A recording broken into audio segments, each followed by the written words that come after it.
Hello అండి. అందరికీ నమస్కారం. Welcome to Geethasri kitchen. ఈరోజు ఈ వీడియోలో నేను మీకు చాలా సింపుల్‌గా వంట రాని వాళ్ళు కూడా ఈజీగా చేసుకునే ఓ స్వీట్ చేసి చూపించబోతున్నానండి. బయట వందలు పెట్టి కొనే బదులు ఇంట్లో ఇలా ఈజీగా ఒకసారి ట్రై చేశారంటే మళ్ళీ మళ్ళీ చేసుకుంటారండి. అంత బావుంటుంది ఈ స్వీట్. ఏదైనా స్వీట్ తినాలనిపించినప్పుడు కానీ, ఇంటికి ఎవరైనా చుట్టాలొచ్చినప్పుడు కానీ ఇలా ట్రై చేయండి. చాలా బావుంటుందండి. లేదా ఏదైనా పండుగలప్పుడు కూడా ట్రై చేసి చూడండి. చాలా బావుంటుందండి. లేట్ చేయకుండా వీడియోలోకెళ్ళిపోదాం. వీడియో చూసే ముందు ఒక లైక్ చేయండి. ముందుగా ఒక గిన్నె తీసుకొని అందులోకి ఒక కప్పు వరకి శనగపిండిని వేసుకోవాలండి. ఇప్పుడు అదే కప్పుతో ఒక కప్పు అలాగే అరకప్పు వరకి నెయ్యిని వేసుకోవాలి. ఒక కప్పు పిండికి 1.5 కప్పుల నెయ్యి సరిపోతుందండి.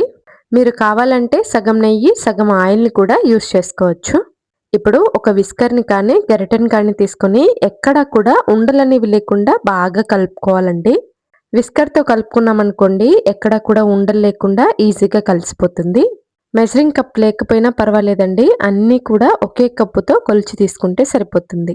వీడియో ఎక్కడా కూడా స్కిప్ చేయకుండా చూడండి. నేను చెప్పే కొన్ని టిప్స్ మిస్ అయిపోతారండి. కాబట్టి వీడియో ఎక్కడా కూడా స్కిప్ చేయకుండా చూడండి. ఇంకొక కడాయి తీసుకొని అందులోకి ఒక కప్పు అలాగే అరకప్పు వరకు పంచదారని వేసుకోవాలి. ఇప్పుడు అదే కప్పుతో ముప్పావు కప్పు వరకు నీళ్లు వేసుకోవాలండి. 1.5 కప్పుల పంచదారకి ముప్పావు కప్పు నీళ్లు కరెక్ట్‌గా సరిపోతాయండి. ఇక్కడ నేను అన్నీ కూడా ఒకే గిన్నెతో మెజర్ చేసి చూపిస్తున్నానండి. ఇప్పుడు దీన్ని స్టవ్ పైన పెట్టేసుకొని స్టవ్‌ని హై ఫ్లేమ్‌లో ఉంచుకొని పంచదార కరిగేంత వరకు కలుపుకోవాలండి. పంచదార కరిగేంత వరకు స్టవ్‌ని హై ఫ్లేమ్‌లో ఉంచి కరిగించుకున్నామంటే తొందరగా కరిగిపోతుందండి. వన్స్ పంచదార కరిగిన తర్వాత స్టవ్‌ని మీడియం ఫ్లేమ్‌లోకి అడ్జస్ట్ చేసుకొని 5, 6 నిమిషాల పాటు ఉడికించుకోవాలి. ఇక్కడ నేను 4, 5 నిమిషాల తర్వాత తీసి చూపిస్తున్నాను చూడండి. పంచదార పాకం వచ్చేసి ఇక్కడ నేను చూపిస్తున్న విధంగా తీగ పాకంలోకి రావాలండి. ఖచ్చితంగా తీగ పాకంలోకి రావాలి. ఇప్పుడు స్టవ్‌ని లో ఫ్లేమ్‌లో ఉంచుకొని మనం ముందుగా కలిపి పక్కన పెట్టుకున్న మిశ్రమాన్ని ఇందులోకి వేసుకోవాలి. ఇప్పుడు స్టవ్‌ని మీడియం టు లో ఫ్లేమ్‌లో అడ్జస్ట్ చేసుకుంటూ మనం వేసుకున్న మిశ్రమం మొత్తం పంచదార పాకంలో కలిసేలా కలుపుకుంటూ ఉడికించుకోవాలి.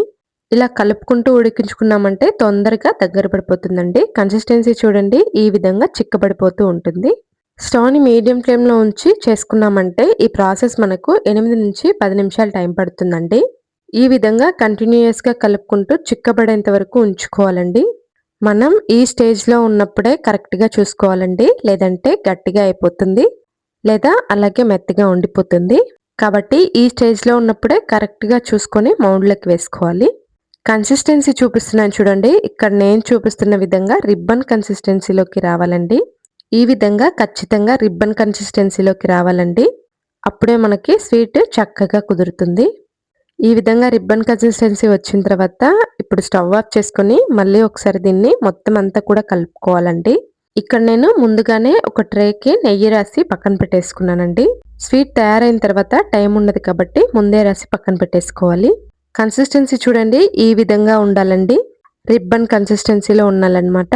ఇప్పుడు దీన్ని గరిటెతో కానీ ఏదైనా గిన్నెతో కానీ ఈ విధంగా లైట్‌గా స్ప్రెడ్ చేసుకోవాలి.